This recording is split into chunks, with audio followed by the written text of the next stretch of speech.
and we continue our journey covering Magnus Carlsen's games from the Altibox Norway Chess Super Tournament, the Blitz Tournament. This is round 6, immediately following our last game and video, where the world champion defeated Sergei Karyakin with the black pieces. Here he takes on the one and only Maxime Vachier-Lagrave. Bishop f4. Maybe he intended on transposing into a Verisov like his games with Nakamura, should MVL have played d5, but after b6, he takes a think and decides, I'm not going to get a Verisov, so let's transpose into an unorthodox sort of Queen's Gambit, and let's have a kid walk in front of our camera completely oblivious to what's going on around him. Right? Nothing like that. Totally awesome. Bishop g7, knight f3, and both sides continue making natural moves with bishop e2 appearing now on the board by Magnus. So this is an unorthodox King's Indian, with black having a King's Indian but also a fianchettoed bishop. Normally you would criticize white for not having the full space, but not really possible in the move order that was played. And also you would normally say that the bishop on f4 is less than ideal, but it's also not the end of the world.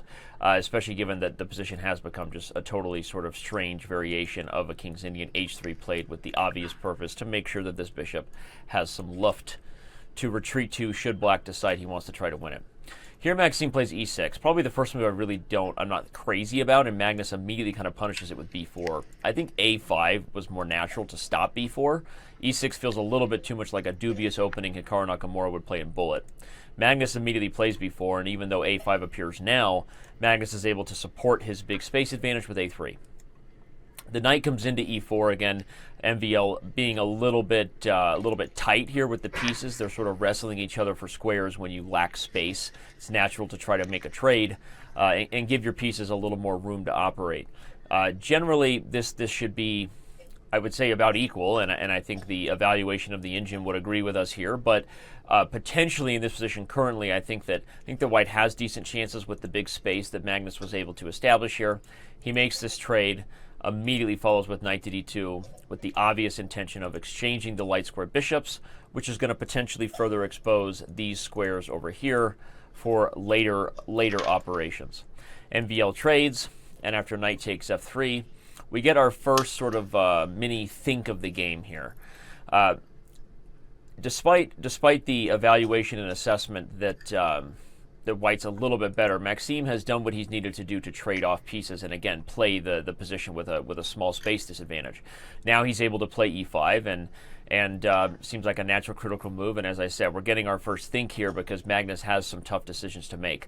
Not even sure he made the right decision. In the game, we're going to see he played d takes e5 and the critical tactics that occurred after that.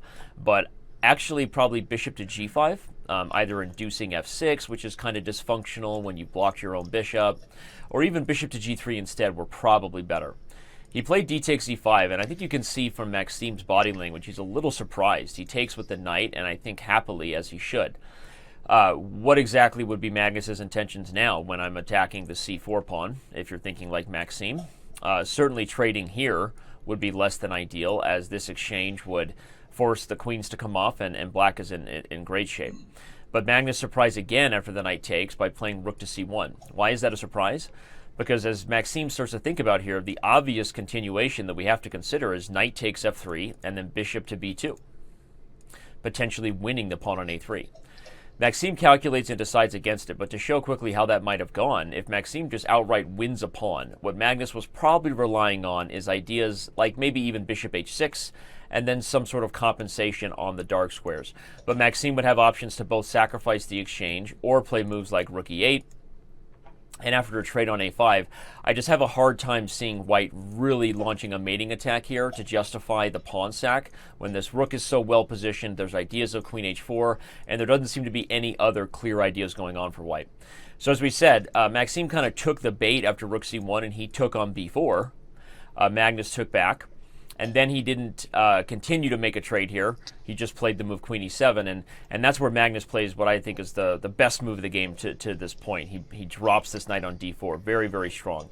What you're going to see after Maxime plays rook a2 is that Magnus confidently starts applying pressure to these light squares we sort of foreshadowed might be a problem earlier.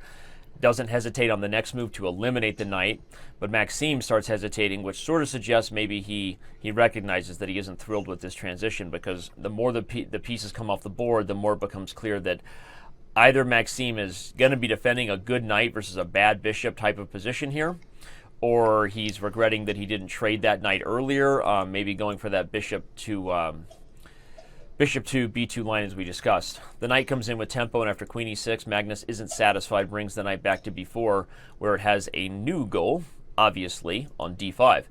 If the knight comes into d5, you get a very, very clear picture of why that knight might dominate the bishop. The knight has a clear target on the dark square, the bishop has none. Maxime plays rook to a3. And as powerful as it looks to have the rooks doubled on the A file, I think the biggest issue is that black lacks targets, and as I said, white doesn't. Knight to d5 comes in, and after rook a7, Magnus plays f4. Really aggressive intention, showing that he now knows that he's playing for maybe more than just a half a point. Rook to b1, bishop g7, and we see the gloves start to come off here. f5. Whether this is exactly winning for white yet or not, you start to love white's position, right? You see this dominant knight versus this slightly dubious bishop. You love the idea of that pawn sack just to create open lines and weaknesses against the black king. And after g takes f5, we see those weaknesses immediately start to come under fire, with Magnus playing rook takes f5. Hey, you can't take my rook, buddy. I'm going to fork you. Maxime moves. The rook comes back to f1.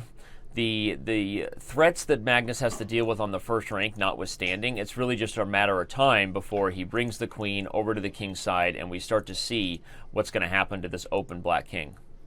Queen to e4 is a good move, and you know the tactics are a little unbalanced still, but Magnus is able to find the right way to deal with this, which is sort of surprising. He takes, and after the trade, plays the move queen to g4 that we're about to see appear on the board.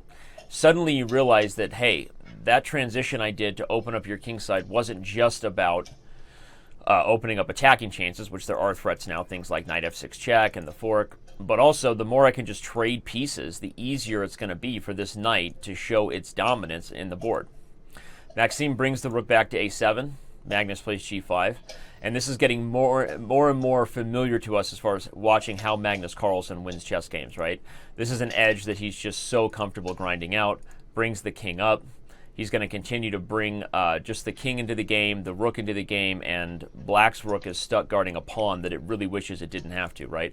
Whenever you have a piece worth 5 points guarding a piece that's worth 1 point, but it's a critical one, probably it's not ideal, right? That sounds kind of basic, but it's true. You don't want your rooks in those positions.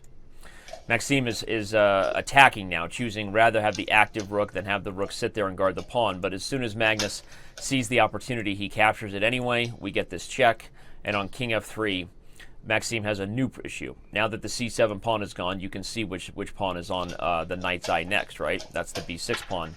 So after rook takes g5, the knight comes back. The b6 pawn is captured, and some smoke is going to appear on the board now, where it seems to be a bit more of a race than I think it actually is. Rook to g3 check.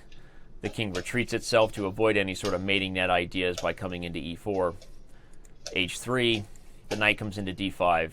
And the biggest issue now is we're going to see that after the forcing moves finish off, the b pawn is a lot harder for black to deal with than the h pawn is for white to deal with. Knight to f4 check. Even by offering the trade of the good knight for the bad bishop, it's still going to head to an endgame where white is the only one in the driver's seat, again, because of this b pawn.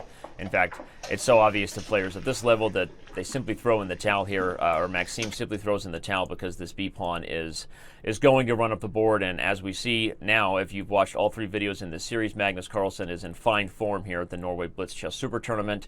Winning this game against Maxime in round 6 put him clearly in the lead. And we have one more video in our very fun, I've had a lot of fun doing this series with you, coming your way in a couple of days.